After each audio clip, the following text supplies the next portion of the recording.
Ok, entonces, espero que haberme hecho entender en el sentido de que el juez tiene que controlar una serie de cosas. Ah, verdad, no. Sí, porque ninguna de las dos No, me oculté. Ahí está. Sí, ahora sí. Verificando yo misma. Sí, estamos bien. Entonces, espero que haya logrado hacerme entender en el sentido de que declarar inadmisible no es grave, es como piensen, hagan el símil con la observación registral. O sea, significa he detectado defectos subsanables, subsane dentro de este plazo. Lamentablemente el plazo es chiquito, ¿no? No más de 10 días, no sé por qué, no tiene ningún. El plazo en el ámbito del registro sí tiene sentido porque ahí está en juego lo que significa el asiento de presentación que ustedes van a estudiar en registral.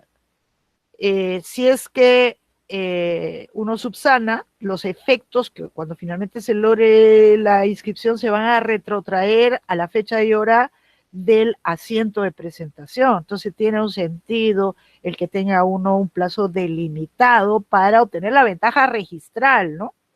O sea, cuando se inscribe es como si se hubiera inscrito en la fecha en que se presentó. Esto no es así, ¿no? Esto no es así. ¿Por qué 10 días?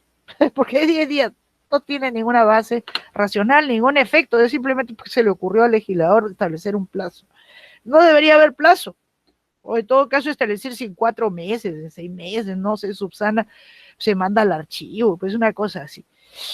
Pero tampoco. Y es importante evidenciar que si es que no se subsana en el plazo que le ha dado el juez, que va de un día a 10, salvo en el sumarísimo que tiene que ser 3, el juez emite un nuevo auto en donde rechaza la demanda. Esto está así del texto original del código, pero tenga usted la certeza que rechazo es sinónimo de improcedencia. ¿Mm?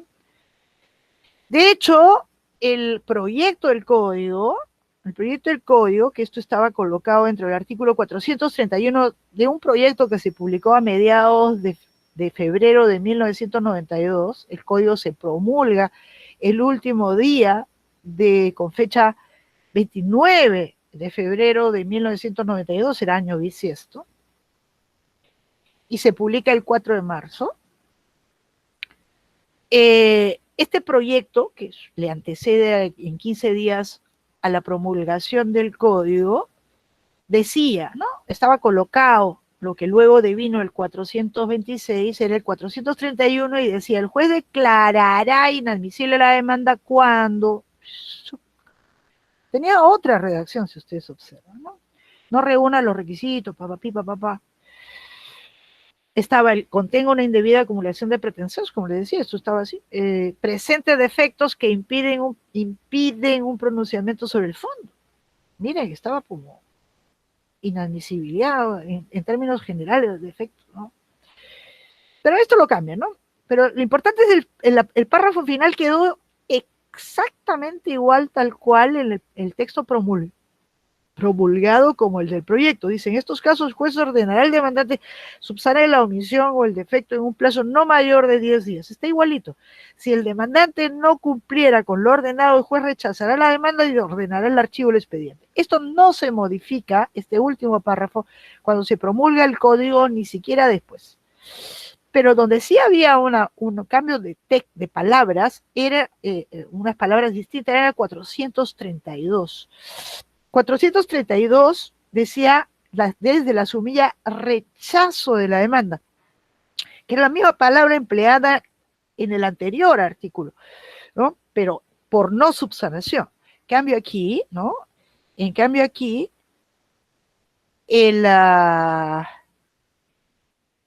decía, ¿no? La demanda será rechazada. Venga, sumilla, la demanda será rechazada cuando, uno, etcétera, etcétera, etcétera, etcétera, una serie de gama de supuestos. Penúltimo párrafo, si el juez estimara que la demanda es manifiestamente improponible, la rechazará de plano. Ven que la palabra, ¿no? Estamos en la tercera vez que la usa, la rechazará de plano, devolviendo los anexos y expresando los fundamentos de su decisión. Si la resolución que declara el rechazo fuese apelada, es decir, y última, la resolución superior que resuelve en definitiva el rechazo, ¿no? O sea, todas las veces se empleaba la palabra rechazo. Cuando el CPC se promulga, en todas las veces, ¿no?, que se utilizaba allí la palabra rechazo, se sustituye solo en el 427, en lo que devino el 427, por improcedente. ¿Ah? Improcedente. Entonces, improcedencia de la demanda, el juez declarará improcedente la demanda, que es lo que dice acá, pues, ¿no? El juez declarará improcedente la demanda. El texto tal como viene promulgado, no como tiene promulgado, el que entra en vigencia, donde en todos, ¿no?, se cambió. Declarará improcedente si el juez estimara que la demanda es manifiestamente improcedente, si la resolución que declara la improcedencia fuese apelada, la resolución superior que resuelve en definitiva la improcedencia. Se cambió en todos la palabra rechazo. En él, solo en el 427, haciéndonos entender como que para el lector no avisado, que ese rechazo del último párrafo del 426 era cosa distinta de la improcedencia del 427. No es así, es lo mismo, ¿no? Es lo mismo.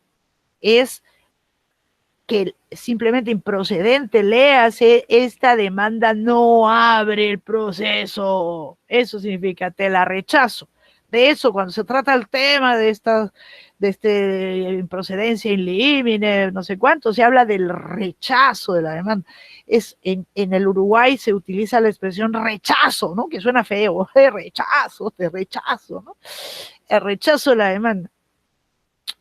En realidad rechazo es sinónimo de improcedencia, es el equivalente en el ámbito registral a la tacha, ¿no? La tacha registral es el rechazo de las demandas a nivel judicial, como palabra, y la misma idea, ¿no?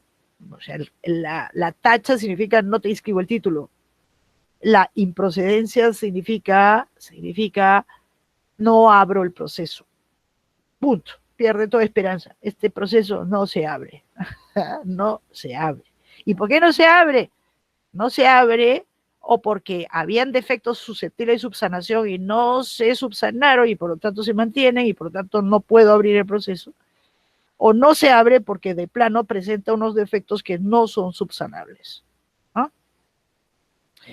Ahora, este cambio que se operó solo en el artículo 427 no se hizo en otros sectores del código que venían arrastrando la palabra rechazo desde el proyecto. Tal es el caso del artículo 121, que sigue diciendo hasta hoy, mediante los autos, segundo párrafo, el juez resuelve la admisibilidad o el rechazo de la demanda. Ahí se quedó rechazo. No dice improcedencia. Pero significa improcedencia. Y lo mismo en el artículo, que en algún momento verán el próximo año, en el siguiente curso procesal 2, el artículo 636, en materia cautelar, que dice, si no se interpone la demanda oportunamente, o esta es rechazada liminarmente, ¿qué quiere decir esto? Pues se declara improcedente, ¿no? Entonces, rechazo en el contexto del código equivale a improcedente, o sea, ese rechazo del segundo párrafo del 426 no es distinto de la improcedencia del 427, solo que esa improcedencia del 426 es como consecuencia de no haberse subsanado, tal cual en el ámbito registral se tacha un título por no haberse subsanado dentro del plazo dado en la esquela de observación el defecto advertido. Pero los dos son tachas, y aquí son lo mismo, aunque tengan dos palabras distintas. Este rechazo o improcedencia de plano porque es de inmediato, en el código que es el meollo central del CPC, esto que no quieren que se suprime, y si se suprime, pues va a colapsar el Poder Judicial, y esto es falso. No, es falso, completamente falso. Dice, ¿no?, en el fondo lo que hay atrás es, cuando es de plano, es que de plano el juez ha advertido defectos que son insubsanables. O sea, son o están presentes o no están presentes. O se puede o no se puede. Es decir, no existe la posibilidad de corrección, no de subsanación. Esto puede derivarse de la naturaleza de las cosas o puede ser simplemente una toma de posición del legislador, a veces arbitraria y sin razón. Cuando la demanda presenta defectos insubsanables, puede de plano, o sea, sin un paso previo, ser declarada improcedente. Improcedente significa esta demanda no puede abrir, en este caso, válidamente un proceso. Punto. ¿No? Por lo tanto, es una demanda impropia, es una demanda ineficaz para cumplir su función, ¿no? O sí, inútil. De hecho, es inepta, es una demanda inepta, que es la expresión que usan los brasileros, ¿no? La demanda inepta. Profesora, Sí. disculpe una duda, que yo sé que no le gustan estas preguntas, pero al menos en dos palabritas. ¿Cuál es la diferencia entre las condiciones de la acción y los presupuestos procesales? Era distinto.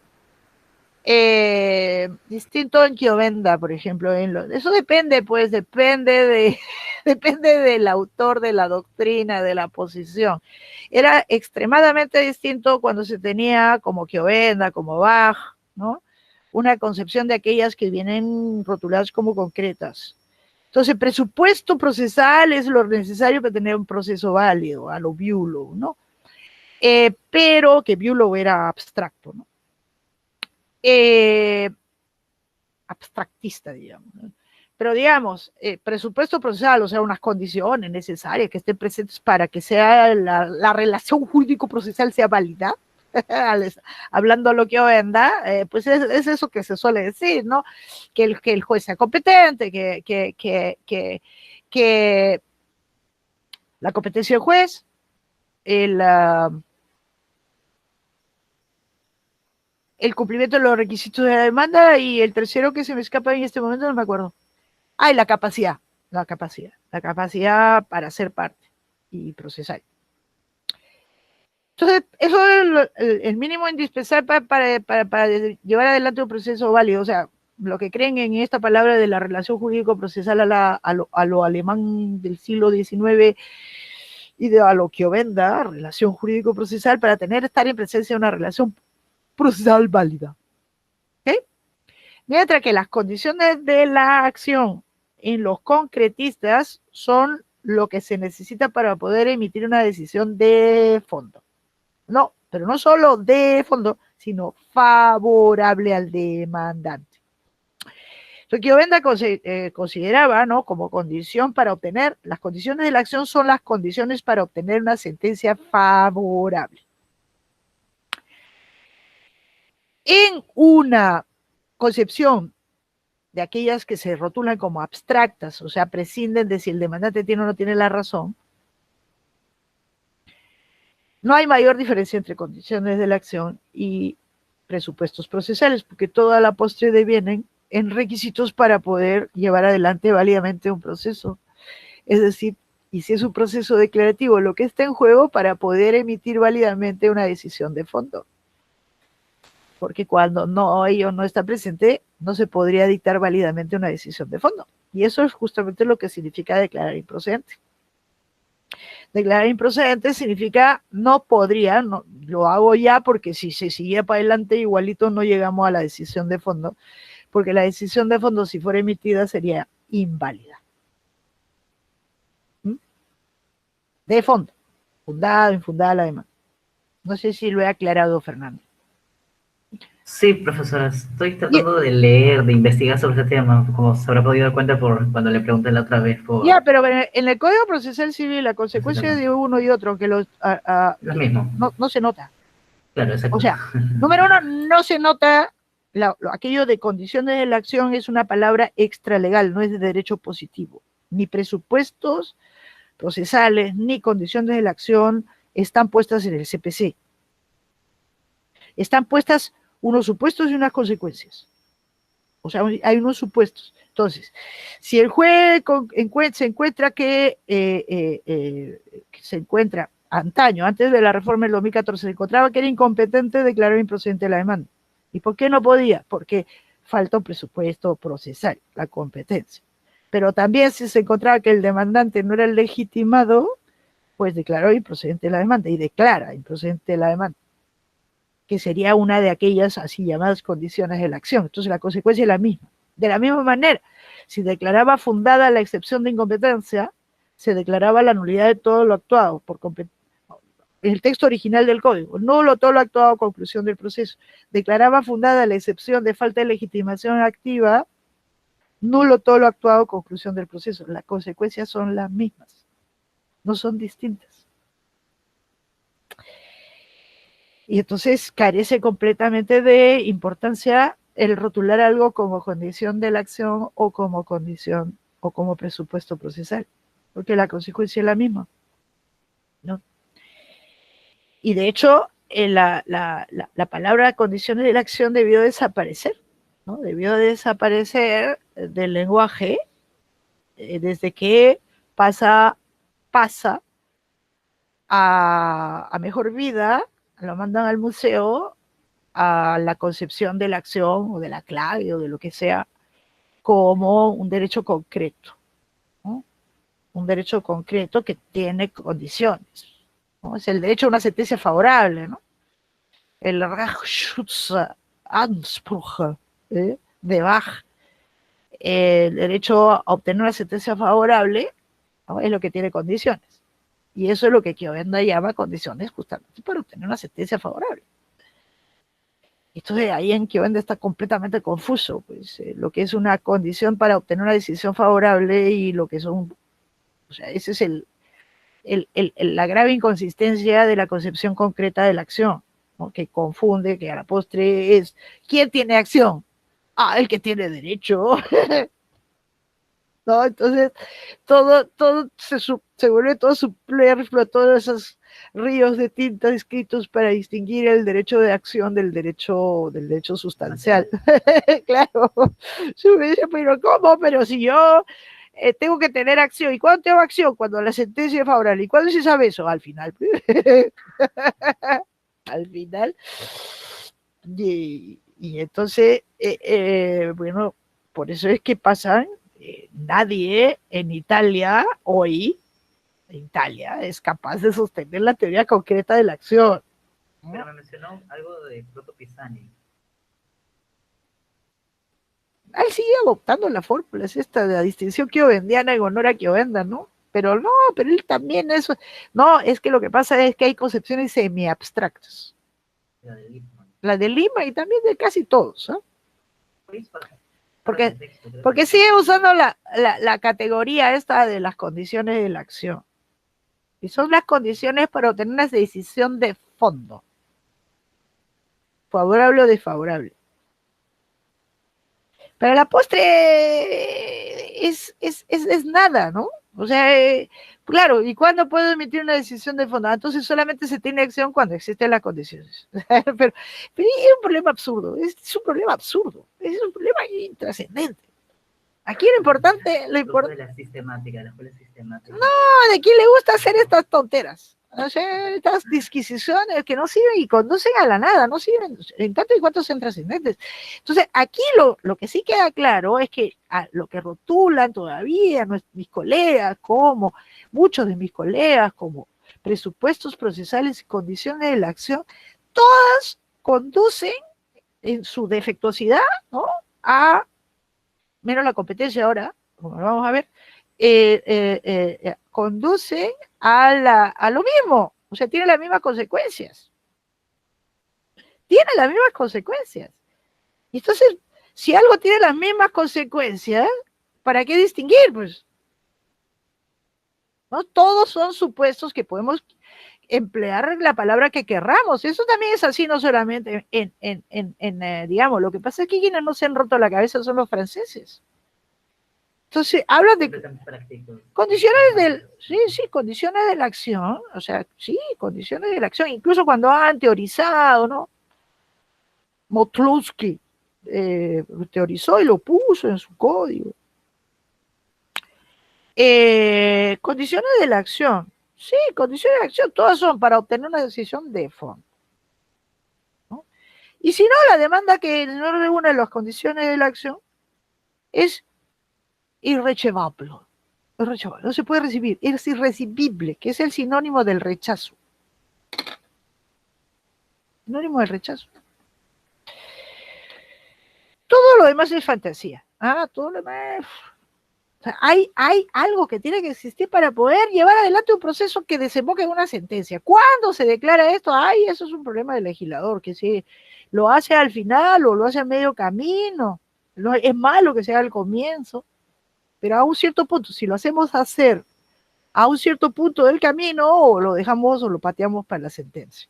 Eso es que lo verifique el juez en la sentencia, ¿no? Eso no parece lo más idóneo, ¿no? No parece. Aquí estamos ya, pues, los apurados, ¿no? Los apurados. Algo al comienzo. Algo al comienzo. Entonces, pero ¿qué quede esto? O sea, todo lo que tradicionalmente se llama presupuestos procesales, condiciones de la acción, hay algunos que se pueden subsanar y hay otros que no se pueden subsanar, ¿no? Y entonces, esa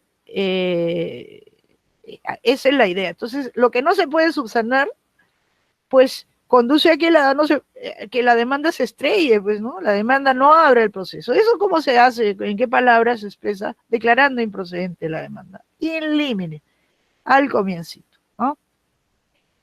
Los defectos están establecidos en 427, pero como el 427 no es un texto completo, aquí hay uno que ciertamente no está y que debería estar encabezando, que es la falta de subjetividad jurídica del demandante, ¿no? La falta de subjetividad jurídica, está la falta de legitimación, pero no está la falta de subjetividad jurídica, o sea que estamos ante un sujeto inexistente. Digamos que sea la naturaleza, que todavía no está reconocida por nuestro Congreso como sujeto de derecho, la que demanda. La naturaleza demanda, es la naturaleza la que demanda, ¿ok?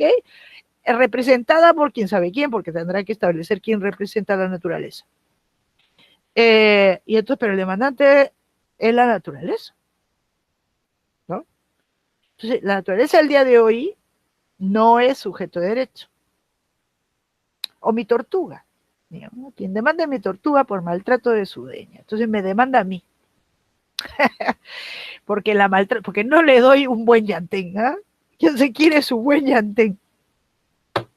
No me des más vainita, yo quiero mi llantén. Y entonces por maltrato, ¿eh?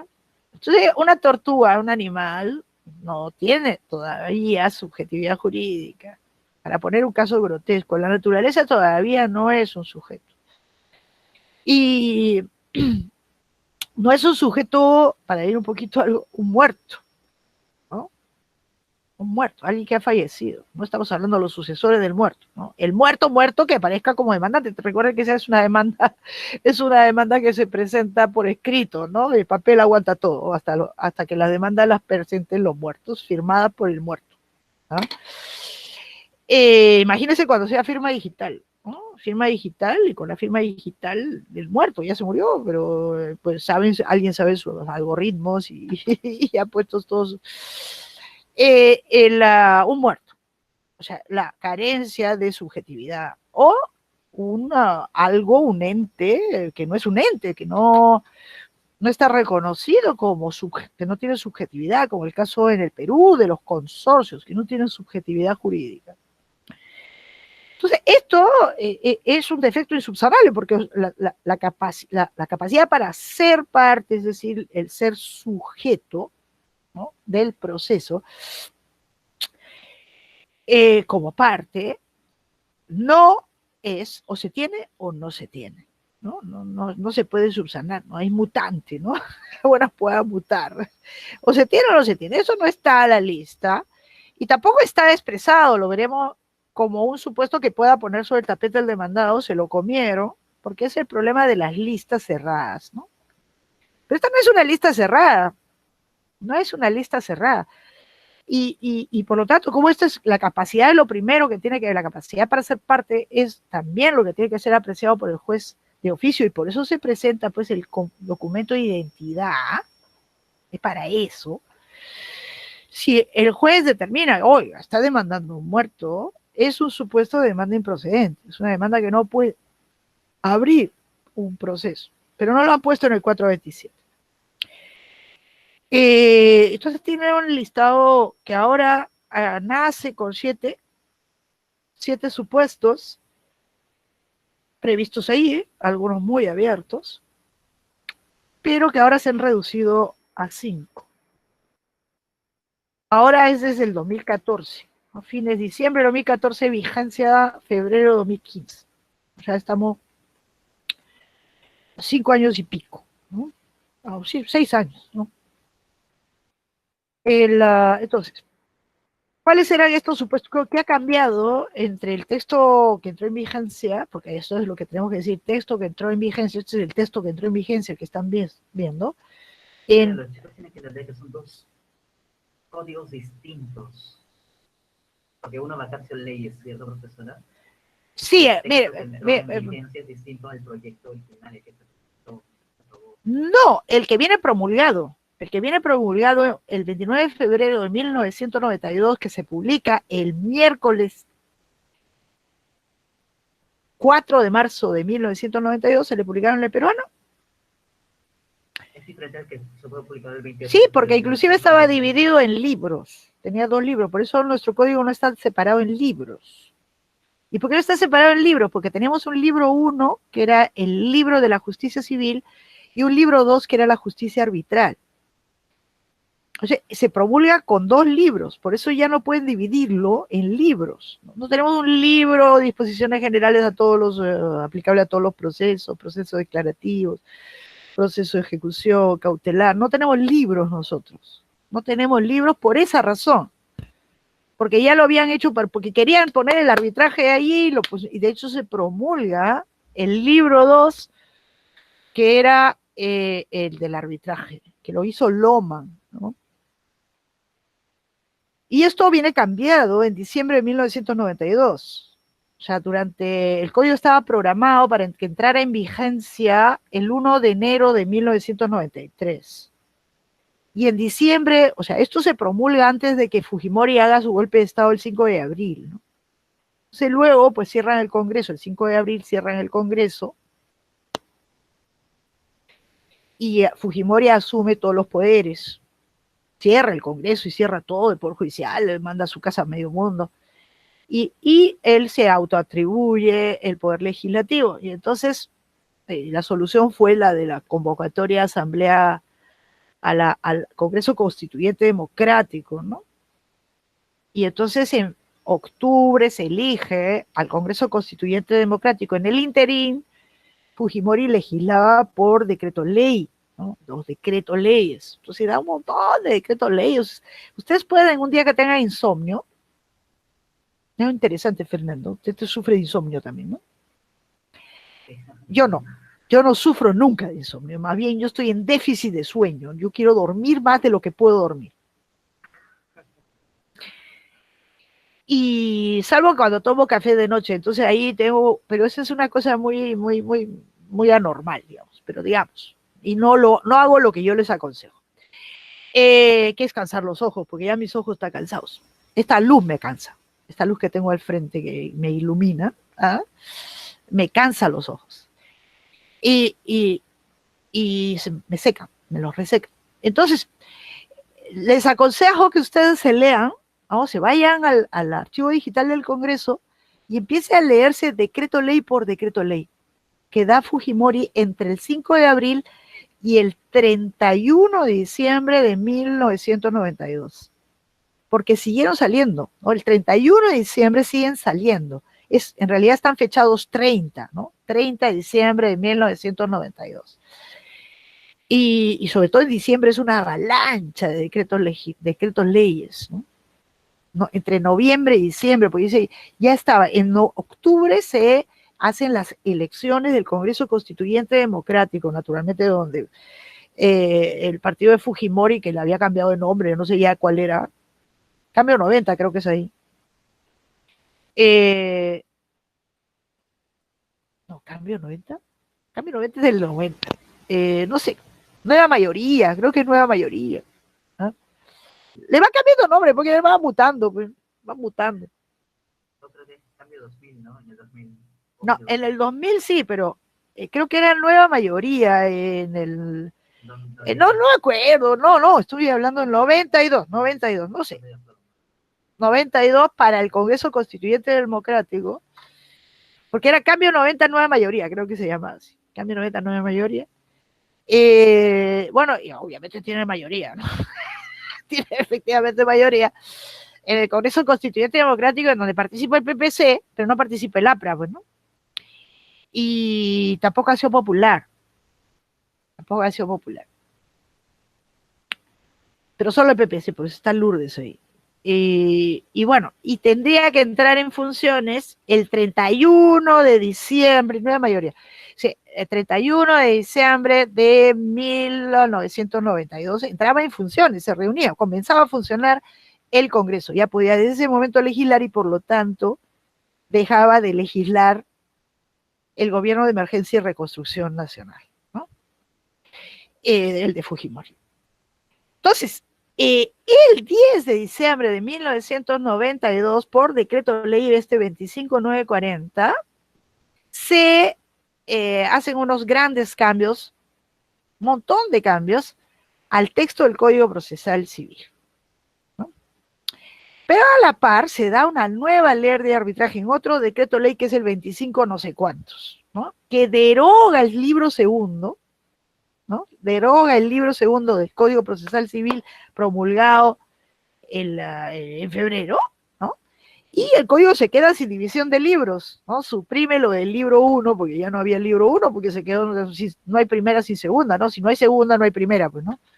Y entonces quitan lo del libro y se da la primera ley de arbitraje autónoma que tuvimos, ¿no? Que en realidad es el mismo código, algunos ajustes, todo hecho por Loma, porque Loma en ese momento integraba, además era amiguito del régimen, porque integraba el Consejo de Gobierno, de no sé qué, del Poder Judicial.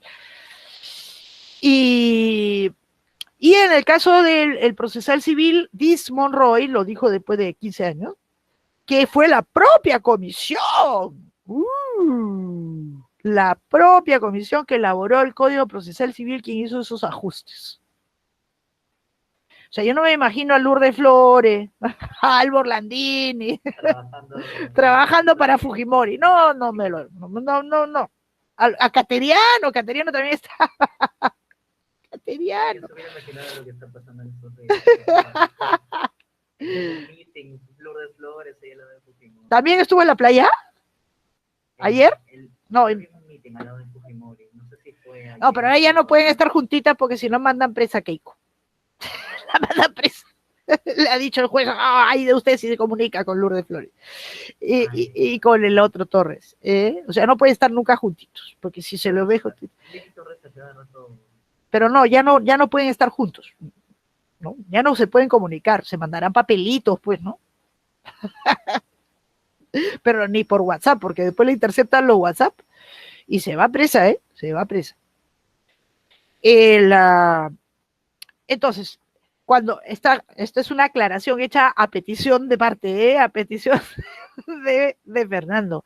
Entonces, cuando yo digo el texto original es el texto promulgado originalmente en febrero del 92, publicado en marzo, los primeros días de marzo.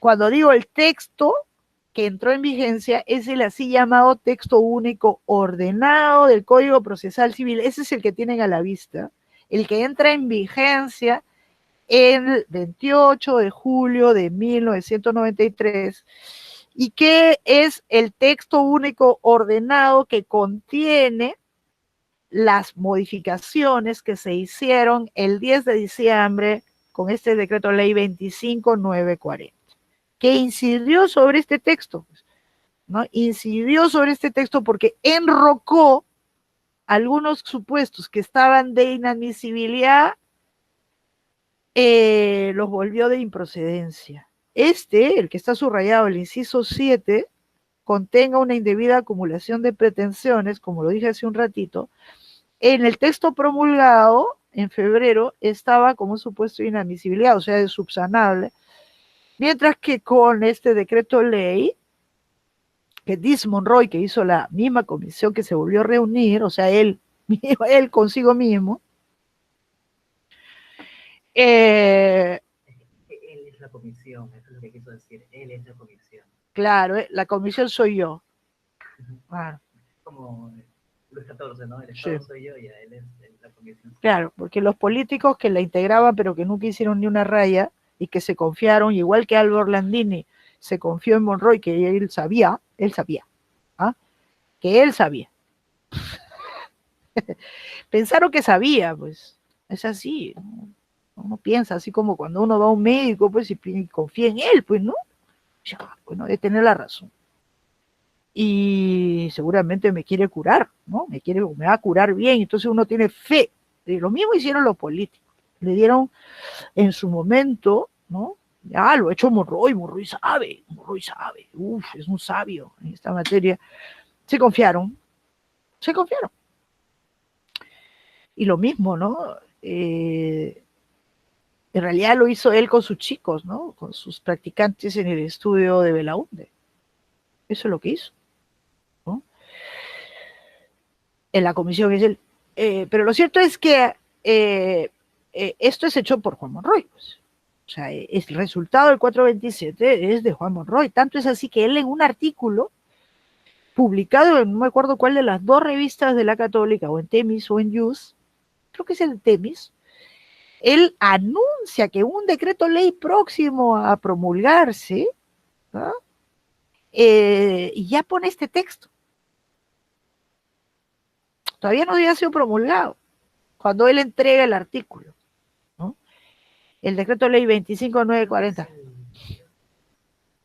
recuerdo qué artículo era, profesor. Es sobre la admisibilidad, sobre la demanda. Sí, pero lo compila, pues, en su libro este de... Está compilado, sí, claro, pero ahí se pierde la fecha de la publicación. Sí. En cambio, si uno se va a la publicación directa de Monroy, no me acuerdo cuál es el artículo, pero él donde trata estas cosas. Creo que es sobre la tema postulatoria. Sí, la postulación del proceso. Vamos a buscarlo. Ya me ha picado, ¿no? Sí, la memoria no falla es... No te olvida la mano. Monroy. Ya sabes que...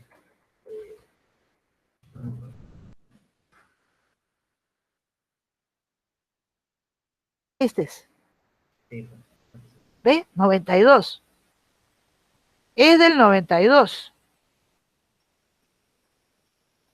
Esto sale publicado, la número 23 del 92. Este es el artículo, y aquí está la postulación del proceso civil, y aquí lo dice, aquí por aquí lo dice. No, aquí no funciona el control.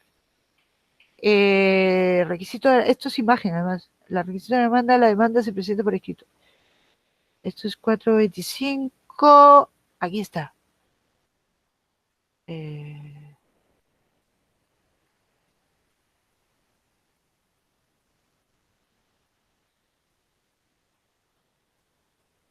código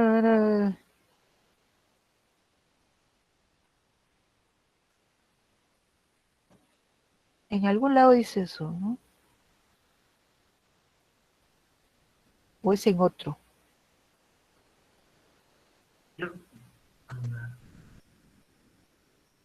El código vigente. En un decreto ley, vamos a poner, o ley.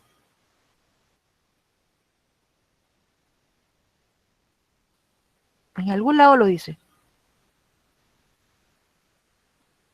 ¡Ah! Aquí está, al final, ¿ve? Las modificaciones que se encuentran en los artículos que se citen respecto al texto original del Código Procesal Civil se originan en lo dispuesto por un decreto ley a la fecha pendiente promulgarse, que modifica algunos artículos del Código. ¿Ven? Está al final, ahí, perdido, al final.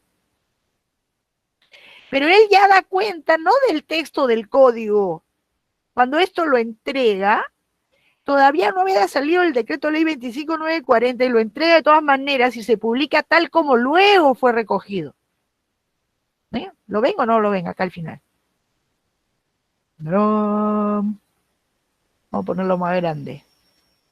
Aquí está. ¡Oh! Ahí. Vamos a ponerlo grande, grande, grande. ¿Dónde está el ancho? ¿Dónde está? Acá. Aquí, las modificaciones. Aquí está. Que se encuentran en los artículos que se citen. ¿Ah? Esto no lo pone ni siquiera en la nota inicial. Lo pone como para que nadie lo vea al fondo. Al fondo, después de la nota 26. ¿Ah? Claro que esto puede ser la edición, ¿no? Pero está ahí inadvertido. No, el que tiene la primicia, el que tiene la pepa en periodismo. Claro, ¿no? Pero lo hizo él, pues. Y va con la noticia, pues, ¿no? Lo hizo él, pues.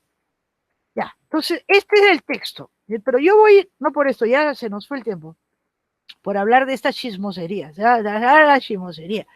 No, profesor, es que es importante porque los profesores no entienden eso del texto que entró en vigencia, antes de promulgado, el proyecto. Sí, claro. O sea, hay una redacción clandestina del texto que luego entró en vigencia. Es todo este asunto yo lo cuento. Yo lo cuento en la introducción a mi código Sí, sí lo tengo. Lo voy a escanear y lo voy a pasar. Es una introducción perversa que tengo que malvadilla. Esa referencia a Montero Araujo también. No, porque todo salta con Montero, porque Montero escribe que fue hecho durante la vigencia, durante la dictadura de Fujimori. Y entonces el otro se ofende, ¿cómo se lo socorre? Oh, el código nace antes del 5 de abril. Mentira, o sea, es verdad en parte, ¿no? Es verdad en parte, sí, pero luego le hacen sus cambios, y sus cambios clandestinos en plena época de dictatorial, pero de verdad, en el sentido dictador a lo romano, ¿no? En que concentra todos los poderes en sí, Fujimori. Ok, entonces vamos a dejarlo aquí para que simplemente compare. ¿Qué ha pasado? Este es el texto que entró en vigencia y lo subrayado en negrita, es lo que ha sido cambiado en la ley. ¿Qué ha quitado? ¿Qué ha quitado? Ha quitado la incompetencia como un motivo para declarar improcedente la demanda. Carezca de competencia. 2, el 7. O sea, eso ha sido eliminado. Y el 7 contenga una indebida acumulación de pretensiones que lo han corrido para la inadmisibilidad, o sea, como defecto subsanable, como siempre debió ser y como incluso lo del propio Monroy lo había escrito en el texto original del código. Y después cambia de idea y nunca nos dijo por qué. Y eso causó 1001 víctimas. Pero sigue causando víctimas esto, no crean. Incluso el estar arribita en el 426 sigue siendo fuente de problemas, ¿no? Contengo una indebida acumulación. Por lo tanto, ¿qué ha quedado reducido? Aparentemente a 5 supuestos, ¿no? 5 supuestos que los vamos a ver ya la próxima semana, pero que ya de por sí lo puedo hacer rapidito. Entonces, he descubierto que puedo hacer las cosas rápido también, Fernando. Pero a nosotros nos gusta estar informados. Sí, que también puedo hacer las cosas rápido, pero sin dar una clase raquítica, digamos, ¿no? El martes hice todo cautelar en 2 horas y media. Y bien hecho. Así que voy a conservar esa diapositiva y voy a hacer cautelar así. No, lo hice, pero me salió re bien, tanto que ayer estaba agotada. Porque mi cerebro dijo, busca lo esencial. Claro. ¿Ya? Y lo hice. Entonces, ¿qué puede? Aquí confirmamos una cosa. no es motivo de, no es un defecto insubsanable la falta de legitimación pasiva. ¿Por qué? Porque el juez solamente podría declarar improcedente cuando hay falta de legitimación activa. La razón la veremos mañana. Luego nos introduce la figurilla esta, que es la razón por la cual ustedes van a leer un texto mío poco más adelante, será el control 2, ¿no? No le he puesto, ¿no? ¿No, Fernando? El de interés es El el interés. segundo. Va para Es la segunda parte. el segundo, va para el segundo. El demandante carezca manifiestamente de interés para obrar, advierta la caducidad del derecho. Ustedes han visto esto del interés para obrar. Bueno, que nos quede claro que no es un defecto insubsanable. O sea, estos parecerían todos defectos insubsanables. Advierta la caducidad del CAU, porque estos o se tiene o no se tiene, ¿no? Esa es la idea, o se tiene o no se tiene. Advierta la caducidad, o el derecho está vivo o está muerto. No, no hay que está moribundo, oh, está por, no, no, no. O está vivo o está muerto. Luego algo que merece la glosa de la próxima semana, no exista conexión lógica entre los hechos y el petitorio, que es la demanda absurda, ¿no? Es la demanda incoherente. O es coherente o es incoherente, pero lo incoherente también puede ser, esto es discutible que sea inadmisible, que sea insubsanable, y el petitorio fuese jurídico físicamente imposible, o sea, el petitorio jurídicamente imposible, que es la famosa, la vieja condición de la acción de la voluntad de la ley, en el caso de que Oenda, y que Lippmann lo rebautiza como posibilidad jurídica, como condición de la acción. Que se tiene o no se tiene, ¿no? Es posible o no es posible, no, no hay términos intermedios, o sea, tiene una cierta, aparentemente tiene una cierta lógica esto, porque o se tiene o no se tiene, y por eso es insubsanable, ¿no? El inciso cuarto merecería toda una glosa, pero eso ya lo vamos a ver paso a paso, ¿no? Paso a paso, ya la próxima semana, pues ya nos ganó el tiempo, ¿no? Muy bien. Hemos hecho todo, ¿no, Fernando? Todos los pasos. Sí, sí, profesora. ¿Por qué estoy aquí? Ah, ya, entonces vamos a detener la grabación. Primero detener la presentación, ¿no es cierto? Detener la presentación para mirarnos un poquito el horizonte. Tener la presentación por acá. Y luego aquí, detener la grabación.